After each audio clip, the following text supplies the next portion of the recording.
Como médico internista me toca ver al paciente como un todo, como en una forma integral. Entonces yo no nada más veo al paciente desde el punto de vista pulmonar, sino que yo tengo que ver al paciente desde un punto de vista integral. Entonces obviamente pues yo tengo que ver los efectos adversos del tabaco a nivel pulmonar, a nivel gastrointestinal, a nivel del sistema nervioso central, a nivel genitourinario. Entonces es muy importante que como internistas sepamos cuáles son los efectos adversos del tabaquismo en todos nuestros pacientes. El tabaco, como sabemos, tiene un efecto negativo sobre la salud en general y más en salud pulmonar, sobre todo por el riesgo de enfermedad pulmonar obstructiva crónica, también el riesgo de cáncer y el riesgo de otras patologías distintas a las patologías pulmonares, como cáncer de esófago, cáncer gástrico, cáncer de vejiga.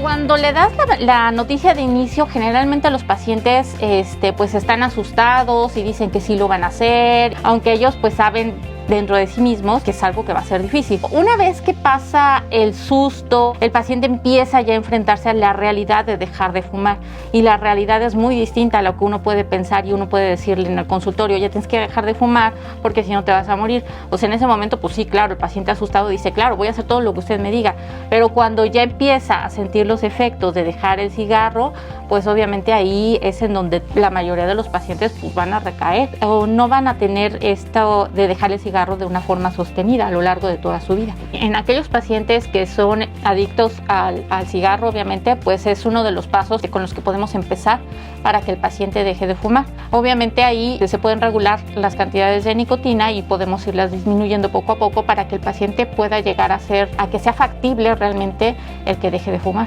Tengo pacientes en los cuales tenían un tabaquismo intenso, se pasan a un vapeador y obviamente se van disminuyendo las concentraciones de nicotina que está usando hasta que el paciente lo hace ya en forma muy esporádica, incluso deja de fumar. Tenemos que ofrecerle alternativas al paciente para que pueda dejar de fumar y para que esto sea una realidad, o sea, una realidad a largo plazo durante todo el resto de su vida y no sea nada más algo momentáneo, ¿no? Porque realmente lo que queremos hacer es incidir sobre la salud del paciente.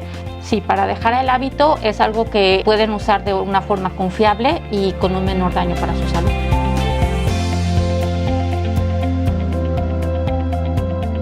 Los vapeadores generalmente contienen nicotina y eso produce un efecto estimulante a nivel del sistema nervioso central. Entonces, al tener este mismo efecto estimulante a través de receptores dopaminérgicos, entonces podemos calmar la ansiedad del paciente para que no tenga que usar un cigarro normal, digámoslo así. Produce el mismo efecto de la nicotina, pero sin los efectos adversos de los otros componentes del cigarrillo. Sabemos que los componentes del cigarro, hay otros componentes muchísimo más nocivos que la nicotina, que son los que realmente ocasionan mucho más daño a nuestra salud. Sustancias como el cromo, como el cadmio, como el ácido clorhídrico. Son muchísimas sustancias las que producen el daño en todo nuestro cuerpo, en todo nuestro organismo.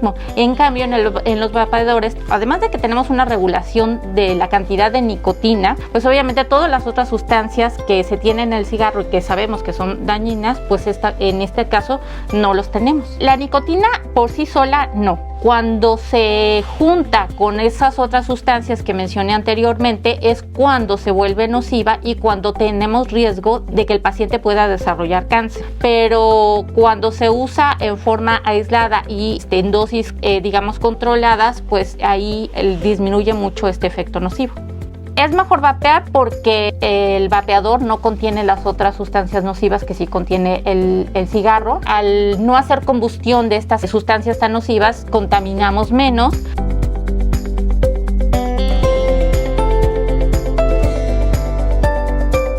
Cuando un paciente deja de fumar de golpes sin ningún otro tipo de tratamiento, generalmente el paciente sustituye el tabaquismo por la comida. Y entonces son pacientes que empiezan a subir de peso y que obviamente tenemos todas las alteraciones que se desencadenan secundarias al sobrepeso y a la obesidad. Entonces esto no pasa cuando se cambian a los vapeadores. ¿Por qué? Porque en lugar de tener la necesidad de ingerir comida, pues obviamente lo hacen con el vapeo, ¿no?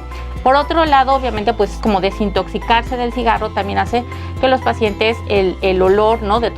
Al eliminar con el sudor todas estas sustancias nocivas para la salud no se presenta cuando es un paciente que está vapeando. Estas alteraciones que se causan por las sustancias nocivas cuando es vapeo, pues obviamente se disminuyen, como el aumento de la frecuencia cardíaca, el aumento de la presión arterial. Pues la verdad es que muchos están muy contentos inicialmente porque les quita mucho la ansiedad, disminuye mucho esta necesidad de seguir fumando y entonces la verdad es que eso les ha permitido que puedan abandonar el tabaquismo como tal. Esta recomendación es única y exclusivamente para pacientes que ya son fumadores, que ya tienen la adicción para el tabaco y son pacientes fumadores adultos.